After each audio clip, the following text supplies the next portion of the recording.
بھائی گھر بیٹھ کے 2 نعتیں پڑھ لیں اور دعا کر لیں اور اللہ تعالیٰ کی رحمت بہت غفور رحیم ہے، آپ ڈاکٹر بن جائیں گے، آپ ڈی سی لگ جائیں گے، آپ کمشنر لگ جائیں گے۔ اس کے لیے تو صبح صبح اٹھتے ہیں، بچہ جاگے نہ جاگے، تکلیف میں ہو، اس کا منہ دھلو کے کپڑے پہنا کے بس میں بٹھا دیتے ہیں یا گاڑی میں، 6 ٹیوشنیں لگواتے ہیں، تو دنیا کا سارا زور لگاتے ہیں نا، یہ دین کے لیے زور لگانا پڑے گا۔ اور قرآن کا دیکھیے فارمولہ کیا ہے، قرآن پاک نے یہ کہا کہ بھائی ٹوٹکا موٹکا کوئی نہیں چلنا۔ اگر آپ یہ سوچیں نا کہ یہ میں پڑھ کے 80 سال کے گناہ معاف ہو جائیں گے، اچھا بچہ سوچتا ہے یار میری عمر 25 سال ہے یا 20 سال ہے، تو یہ تو 60 سال تو موت گئی۔ تو بدر والوں کو اللہ تعالیٰ نے فرمایا کیونکہ میں نے پچھلے بھی معاف کر دیے، جنگ بدر میں جو 313 لوگ تھے، اور ان کے میں نے اگلے بھی معاف کر دیے۔ اس کے بعد یہ ہم نے تو پتہ نہیں کوئی لاہور یا راولپنڈی والوں پہ، میرا راولپنڈی سے تعلق ہے، کوئی نیا مطلب دین ہم پہ نازل ہوا ہے کہ یہ کر لیں تو ایڈوانس آپ کے گناہ معاف ہے، اس لیے وہ بدعملی کرے گا۔ اب میں وزیر صاحب کو یہ بتا رہا ہوں کہ بھائی جان الراشی والمرتشی کلاہما فی النار۔ آپ اسٹوڈنٹ میں سے کوئی بتا سکتے ہیں راشی کا مطلب کیا ہے؟ اس سائڈ سے اسٹوڈنٹ ہے، راشی کہتے ہیں نا، فلاں بندہ بڑا راشی ہے، کوئی نہیں۔ اچھا راشی کہتے ہیں رشوت لینے والے کو، عام کہتے ہیں نا فلاں افسر بڑا راشی ہے، یہ راشی ہے۔ راشی کا مطلب جو رشوت لیتا ہو، لیکن عربی میں یہ الٹ ہے، عربی میں ہے رشوت دینے والا، اور مرتشی ہوتا ہے لینے والا، تو ہم اردو میں اس کا الٹ کہتے ہیں، عربی میں راشی کا مطلب رشوت دینے والا۔ اب میں وزیر صاحب کو یہ بتا رہا ہوں کہ بھائی جان یہ اللہ کے رسول صلی اللہ علیہ وآلہ وسلم نے ارشاد فرمایا کہ رشوت دینے والا اور رشوت لینے والا دونوں دوست ہی ہیں۔ اچھا آپ کو مجھے نہیں اندازہ کہ بھائی جان کوئی کاروبار کرتے ہوں گے اس طرح کا۔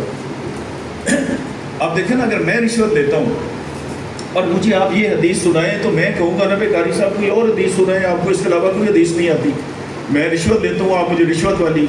اچھا اگر آپ دودھ بیچتے ہیں اور دودھ میں ملاوٹ کرتے ہیں اور اس میں کوئی حدیث سناتا ہے کہ من غش فلیس منا، کہ جس نے ملاوٹ کی فرمایا میری امت میں سے نہیں ہے، امت سے خارج کر دیا، نکال دیا۔ اچھا منسٹر صاحب کہ آپ دیکھیں انہوں نے کوئی نیا دین جہاں سے ایجاد کیا، جو میں کہہ رہا ہوں نا کہ ہمارے ٹوٹکے کس طرح ہم نے فٹ کیے اور ہم نے اپنی نسل کیسے تباہ کی ہے اور ہم بڑے کیسے تباہ ہوئے۔ وہ مجھے فرماتے ہیں جی کہ قبر میں کیونکہ رسول اللہ صلی اللہ علیہ وآلہ وسلم تشریف لائیں گے، تو یہ کیسے ہو سکتا ہے جی کہ اگر ہماری بخشش نہیں ہوگی پہلے سے ایڈوانس، تو حضور اکرم صلی اللہ علیہ وسلم کیسے تشریف لائیں گے؟ کیونکہ وہ تشریف لائیں گے اس کا مطلب ہے کہ ہماری بخشش ہو چکی ہے۔ میں کہ بھائی جان یہ تو کوئی ضعیف حدیث بھی کوئی نہیں ہے، ضعیف سے اگلی موضوع ہوتی ہے جو جھوٹی حدیثیں ہوتی ہیں، یہ کسی کتاب میں نے کہا یہ آپ نے ڈیرے پہ بیٹھ کے کوئی نیا دین بنایا ہے۔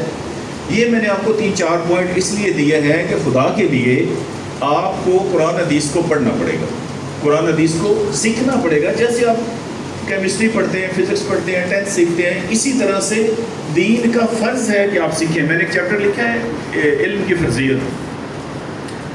ہم جتنے لوگ بیٹھے ہیں، اس بچی چھوٹی بچی کے علاوہ کیونکہ یہ بہت چھوٹی ہے، 10 سال سے اوپر جو بھی ہے اس میں نماز فرض ہے؟ اگر اس میں نماز فرض ہے اور فرض ہے، پھر اس میں یہ بھی فرض ہے کہ نماز کے جو مسئلے ہیں نا سارے اسے پتہ ہو، کہ میں نے وضو کیسے کرنا ہے، غسل کیسے کرنا ہے، جماعت میں شامل کیسے ہونا ہے۔ اب ہوتا کیسے ہے، میں اور گل صاحب دونوں بھائی گئے، 2 رکعتیں پڑھ لی مولوی صاحب نے جماعت کے ساتھ، ظہر کی نماز ہے، تحیات میں ہم شامل ہو گئے۔ اب گل صاحب کو کوئی پتہ نہیں ہے کہ باقی 2 رکعتیں کیسے مکمل کرنی، وہ تو سلام پھیر دے گا تو ہماری 2 رہ گئی نا۔ اچھا ان کو کوئی پتہ نہیں اور مجھے بھی کوئی پتہ نہیں۔ اب ہم دونوں بھائی ایسے کھڑے ہیں، یہ ایسے کر کے مجھے دیکھ رہے ہیں اور میں ان کو دیکھ رہا ہوں،